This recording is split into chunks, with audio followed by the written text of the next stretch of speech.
Hello everyone, आप सभी को जय मसीह की। मैं आप सभी का स्वागत करती हूँ राइज अगेन इन क्राइस्ट के पेज में। और मैं मोनिका आज आपके साथ परमेश्वर का वचन बांटना चाहती हूँ। चाहे हम हमारी ज़िंदगी में कितनी भी समस्या या किसी भी परिस्थिति का सामना क्यों ना कर रहे हो, पर उस समय उन सभी समस्या और विपरीत परिस्थिति का सिर्फ एक ही हल होता है, परमेश्वर का वचन। और हम में से अधिकतर लोग परमेश्वर के वचन की शक्ति को नहीं जान पाते।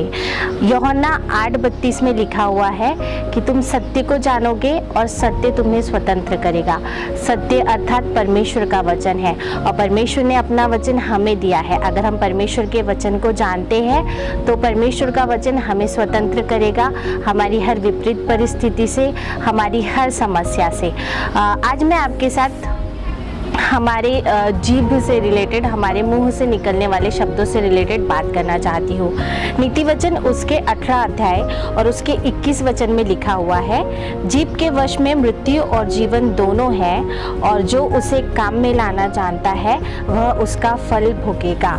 हमारी जो जीभ है इसके वश में मृत्यु और जीवन दोनों है।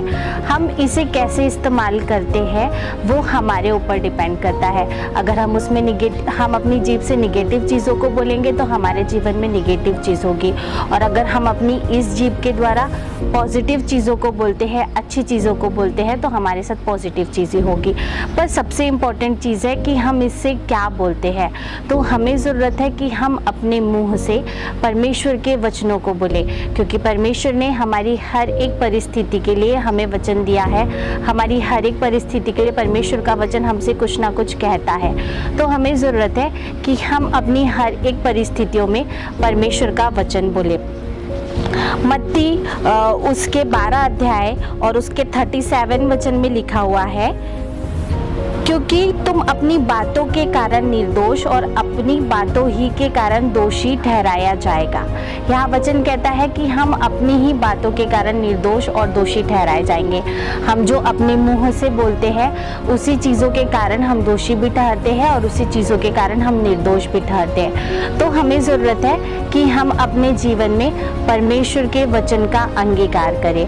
अगर हम परमेश्वर के वचनों का अंगीकार करते हैं तो हमारे जीवन में कुछ अच्छी चीज़ें होंगी। हम देख सकते हैं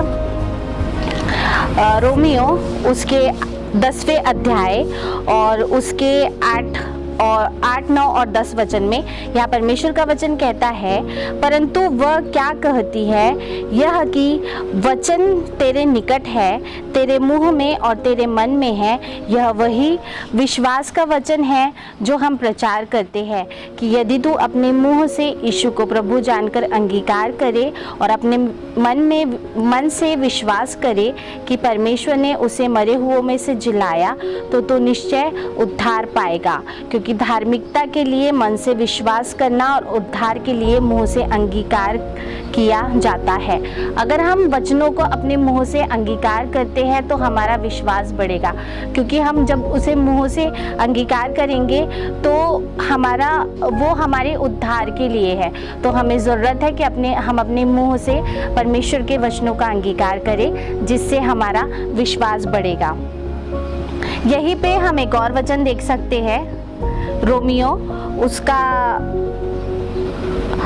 10वां अध्याय और उसका 17 वचन। वहाँ पे ये कहता है कि अतः विश्वास सुनने से और सुनना मसीह के वचन से होता है। तो अगर हमें अपना विश्वास बढ़ाना है तो हमें परमेश्वर के वचनों को सुनना है और परमेश्वर के वचनों को बोलना है। जब हम इस चीज़ों को करेंगे, जब हम परमेश्वर के वचन को बोलेंगे तो हम अपने जीवन में विश्वास में मजबूत होते जाएंगे, हम अपने जीवन में उद्धार पाएंगे।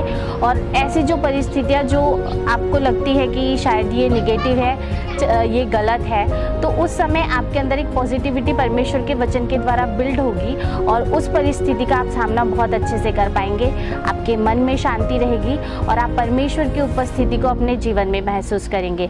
इसीलिए अपने मुंह से परमेश्वर के वचन का अंगीकार करें, अपनी हर एक विपरीत परिस्थितियों में परमेश्वर का वचन बोले। ऐसा करने से आप सुख से रहेंगे और परमेश्वर की उपस्थिति को अपने जीवन में महसूस करेंगे। God bless you all. Shalom.